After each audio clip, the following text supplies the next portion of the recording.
Nos volvemos a encontrar en nuestra serie A la luz de su palabra, luego de una pausa para un periodo vacacional que debo decir de verdad necesario por muchas cosas y actividades laborales, personales, pues a veces es bueno pausar para seguir. Es verdad, algo que decía, que yo he escuchado muchas veces, el mal nunca descansa, pero no por ello nosotros podemos perder el norte de lo que debemos buscar a la hora bueno, también compartir en familia, hacer esos ratos, esos momentos de oración tan necesarios. Quiero comenzar haciendo una fe de rata, como dicen, una corrección, porque en la publicidad aparece Ezequiel 17, pero en realidad lo que vamos a compartir hoy es del libro de Ezequiel capítulo 16. Los versículos sí son los mismos. Y justamente, bueno, continuamos en este descubrir profético entre el Antiguo y el Nuevo Testamento, en esta campaña que desde el Ministerio Abrazando Nuestra Fe, desde que inicié esta serie que lleva por 109 episodios, es el propósito principal, que es la integración bíblica, es no descartar el Antiguo Testamento, no perderle la mirada al Dios Padre, que fue gran protagonista en todo este tiempo, que después nos regala a su Hijo, pero no para que Él entre en el olvido. Al contrario, es para ver la plenitud de Dios en ambos, tanto en el Padre como en el Hijo y por supuesto en el Espíritu Santo. Y bueno, los profetas son un parlante, una fiel forma de escuchar a Dios dentro de su tiempo, pero un tiempo pasado, presente y futuro. La palabra de Dios es, decía San Agustín, y ya lo he dicho en otras oportunidades, belleza antigua y belleza nueva. O sea, Dios nunca va a pasar de moda.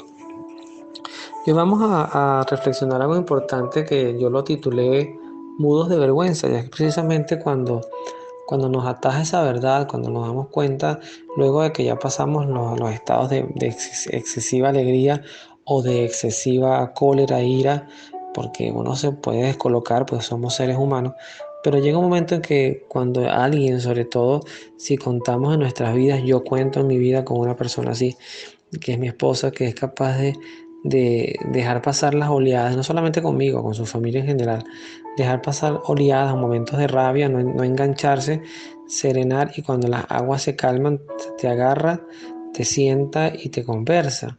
Eso es una gran virtud, y Dios, en cierta forma, si usted goza en su familia de personas así, aprovéchelas, porque esa es una fotografía, una cercanía de cómo obra Dios muchas veces en nuestras vidas. Hoy vamos a ver precisamente un Dios que sí, con su verdad nos dice, mira, me trataste mal, me ignoraste, me atacaste, me agrediste, me traicionaste, pero aún así aquí estoy.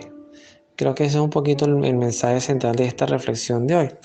En el primer punto dice, sentirás vergüenza cuando te perdone, que es el profeta Ezequiel, y dice así el texto.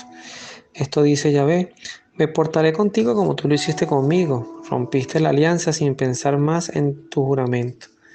Sin embargo, me acordaré de mi alianza contigo cuando eras joven y estableceré contigo una alianza eterna. Te acordarás entonces de tu conducta y te avergonzarás de ella cuando recibas a tus hermanas, tanto a las mayores como a las menores, cuando te las entregué como hijas, sin renegar en nada de mi alianza contigo, porque mantendré mi alianza contigo y sabrás que yo soy Yahvé. Entonces te acordarás, te sentirás llena de vergüenza y no te atreverás a abrir la boca cuando te perdone todo lo que has hecho. Palabra de Yahvé. Qué bonito, porque ¿saben qué refleja en esta primera parte? ¿Con qué me quiero quedar? Es el silencio. Miren, una de las imágenes, Benedicto XVI antes de morir, de sus tantas frases, un hombre eh, sumamente nutrido desde el punto de vista de la letra, él dicen que entre sus testamentos, ya cuando estaba cerca de su muerte, él hablaba de que él iba a enfrentarse a un juicio, él iba a su juicio. Y eso no hay que perderlo de vista. A mí a veces me preocupa cuando se va diluyendo el tema del juicio, del rendirle cuentas a Dios. y que aquello fuera como una suerte de, yo pongo el ejemplo del embudo, ¿no? Usted pone un embudo y si el recipiente donde va a caer el líquido es el cielo, lanza el agua que son todas las almas y todo el mundo va para el cielo. Entonces ¿por qué? Porque Jesucristo es el embudo, el cielo es el envase y los pecadores somos todos los que somos líquidos. Los que confiamos en Cristo nos salvamos. Y eso no funciona tan así. O sea, eso también sería un abuso a la misericordia de Dios, ¿no? Una falta de respeto a la inteligencia divina. Cristo se hace referencia, por supuesto, Cristo se revela como el Dios que pide exclusividad y que además se hace carne, se hace hombre, como le explicaba la semana que tuvimos la celebración del bautismo de Jesús, que marca el fin del tiempo de Navidad. Una de las cosas que decía el sacerdote en su homilía era que Cristo se bautiza por dos razones. La primera, porque asume todos nuestros pecados. Y el bautismo de Juan era un bautismo de conversión. Entonces, aunque él no era pecador, él llevó ante sí, ante Juan, ante ese bautismo, todos los pecados de la humanidad y por ende, en cierta forma, también el pecado original. Pero lo segundo, y me pareció muy bonito esa reflexión, es cuando el Padre decía, también lo hizo para el Padre, para dar a conocer a su Hijo, para revelar a su Hijo, darle fortaleza a Cristo, pero también decirle al mundo, este es mi Hijo, en quien me complazco, escuchadle. Eso es fundamental, eso es para todo tiempo. Entonces, ese Cristo que está allí, esa verdad de que vamos a morir y vamos a estar ante un juicio, lo mejor que podemos hacer es como esa frase muy venezolana que dice, calladito, te ves más bonito. Cuando usted trata ante cualquier persona, puede hacer ese ejercicio de justificar todas las barbaridades que usted haya hecho. Todos los errores, equivocaciones y justificar. Y usted le fue infiel a su esposa o su esposo y usted justifica que fue por culpa tuya. Cuando usted empieza a justificar, como me decía una vez un sacerdote, mientras más hable, peor va a ser. Hay cosas en que tienes que callar y dejar correr y esperar que el chisme evolucione hacia otro. Y eso es verdad. Entonces, cuando tú te quedas en silencio, sobre todo ante Dios, cuando tú estás ante Dios y el Señor te muestra todo tal cual como es, y tú sencillamente ves y tu conciencia tiene que arder y decir, ya va, tienes razón. O sea, que no tengo argumentos, me equivoqué además, aquí yo estaba consciente de que estaba haciendo mal y aún así lo hice. No tengo respuesta para eso. Y sencillamente vemos que la mejor respuesta es la que tuvo el publicano en aquella historia de Jesús del publicano y del fariseo. El publicano estaba sentado de último en el templo y lo único es que decía era, perdóname Señor porque soy un pecador. Eso es lo único que vale realmente ante una situación así. Es lo que luego en el libro de Filipenses, en el capítulo 2, vamos a ver reforzado cuando Pablo nos dirá, imiten a Jesús humilde, y a partir del versículo 6, pues nos recuerda el sacrificio de Cristo, lo que eso valió y la humildad de este hombre extraordinario. Decía la palabra de Dios en el Éxodo, creo que era en el Éxodo, que en toda la faz de la tierra no había un hombre más humilde que Moisés. Y no dudo que eso haya sido hasta que existió María y Cristo.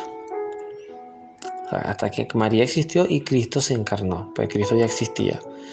Ahí tenemos que hacer una pausa porque sin duda ese imitar a Jesús humilde implica entender esto que voy a leer.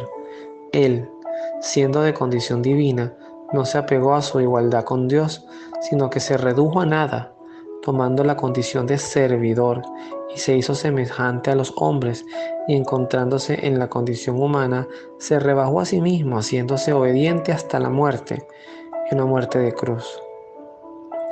Por eso Dios lo engrandeció y le dio el nombre que está sobre todo nombre, para que al nombre de Jesús se doble toda rodilla en los cielos, en la tierra y entre los muertos, y toda lengua proclame que Cristo Jesús es el Señor, para la gloria de Dios Padre. O sea, lo que primero hace méritos en Cristo. Cristo ya antes de encarnarse era meritorio de esta adoración y de este tributo eterno de reconocimiento. Lo que pasa es que vamos a estar claros, Jesús no era un Dios revelado. Jesús, en Cristo se revela la Trinidad de Dios, pero Cristo no era un Dios revelado. Pero lo que hace virtuoso no solamente es su condición divina, sino es su forma de vivir nuestra naturaleza humana. En cierta forma, yo cuando escuchaba lo del bautismo, yo decía, es que Cristo vino no solamente a transformar nuestros corazones, sino a transformar la naturaleza humana. Esa inclinación al pecado, ¿sí? O sea, Cristo trajo todas las herramientas que a mí me dicen, y siento que uno a veces va tarde. Mi hijo lleva casi por 6 años. Le he dado mucho y mi esposa también muchísimo de Dios. Pero si somos honestos y cada quien podrá reflexionar lo que hizo con sus hijos, le damos poco. Porque inclusive caemos en ese discurso de que si nuestros hijos hablan mucho de Dios, pobrecitos, se van a burlar de él, van a decir un fanático, bueno, tampoco le metas tanto, no seas tan duro. No, pero es que el problema de fondo es que o lo haces hombre de mundo o lo haces hombre de cielo. Pero las dos cosas no pueden ser. Yo en la otra serie que hago, que transmitía el lunes, que se llama Graduados en Cristo, compartía la historia de Santa Rosa de Lima y era exactamente esto. Rosa, para poder potenciar su santidad, tuvo que renunciar a todas las delicias humanas. Y eso pasa por las delicias de la carne, la vanidad, y más en una mujer. Fíjense que, por ejemplo, una de las cosas más bellas de ella era que tenía el cabello largo, eso enamoraba a los hombres. Cuando ella detectó eso, que hizo cortarse el pelo y cubrírselo, y cubrirse el rostro, porque además era una mujer muy hermosa. Eso te explica hacia dónde van las direcciones, porque en estos tiempos nos cuesta ver tanta santidad, tantas virtudes en castidad, en purezas, porque no estamos tomándonos en serio posiblemente todos estos temas del Evangelio, todo lo que implica la vivencia de la fe. Se lo dice un cristiano que no es la mata de la virtud en la práctica, no lo soy. Pero siempre me ha parecido importante, como lo he dicho muchas veces, que mi testimonio de vida me ha permitido a mí caminar y ver mis errores, pero siempre ver dónde está la perfección, que es en la acera al frente donde yo estoy, donde está parado Cristo esperándome. Allí es donde tenemos que enfocar nuestras metas, aunque muramos en el intento y no lleguemos a alcanzarlas todas. Yo cada año con mi esposa hacemos una lista y nos trazamos metas, casi todas materiales, sin duda, casi todas materiales. Pero este año también alguna que otra cosa espiritual ha aparecido. La constancia, la formación, la catequesis. Nosotros como padres le damos catequesis a nuestro hijo, si sea 10 minutos, pero se la damos de lunes a viernes. Así como le enseñamos un poquito o queremos introducirlo en el inglés, no es que nosotros sepamos, pero queremos que él sepa más que nosotros. Y la música y el deporte, tantas cosas que nos piden que hagan nuestros hijos. Bueno, una de las cosas importantes es que también se ejerciten espiritualmente, porque si no van a ser hombres de mundo, pero no van a ser hombres o seres de cielo, y también hay que equilibrar eso. Así que con la fuerza de Dios, ojalá que ese silencio lo podamos vivir muchas veces en vida, para que cuando estemos en el cielo también tendremos que pedir perdón por muchas cosas, pero lo importante es que ya habremos vivido la experiencia de ser perdonados por ese Dios que sencillamente lo que sabe hacer es amar y transformar vidas. Que Dios los bendiga, nos vemos en la oración.